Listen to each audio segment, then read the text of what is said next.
পড়ছি দাউদ হায়দারের কবিতা। কবিতার শিরোনাম ২১।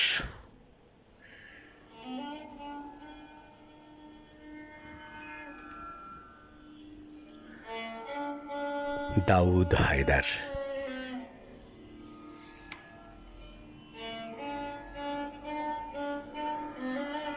এই ঘাস এই মাটির বুকে আস্তে করে পা ফেলো।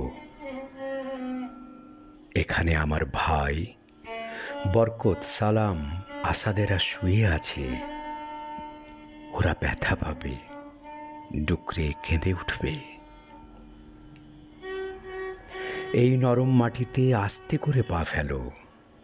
আমার ভাইয়ের রক্তে এ বাংলা এখনো ভেজা, স্যাঁতসেঁতে। এ মাটি রাত্রিদিন কেঁদে কেঁদে প্রার্থনা করে বিধাতার কাছে, আমার মায়ের ভাষা মুখ থেকে কেড়ে নিতে দেব না, দেব না। এই মাটির বুকে কিংবা বাতাসেই কান পেতে শোনো, রাত্রির বেহালার করুণ সুরের মতো নীরবতা কাঁদছে যেন। আর বুলেটের ঘায়ে কোথাও রক্ত ঝরছে, আর কোথাও একটু রাস শব্দ নেই। শুধু জননী পাখিগুলি কাঁদছে।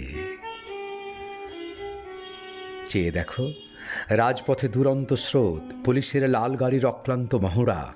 মা আমার বস্তির কুঁড়ে ঘর থেকে শাড়ির আঁচলে মুখ ঢেকে চেয়ে দেখছেন তার আদুরে ছেলেরাই বারবার কৃত অধিকার ফেরাবার সংগ্রামে মিশে যায় এ মাটির বুকে কেমন হাসি মুখে। এই ঘাস এই মাটির বুকে পা রেখো আস্তে করে। এখানে আমার কটি ভাই রক্তাক্ত শরীরে শুয়ে আছে।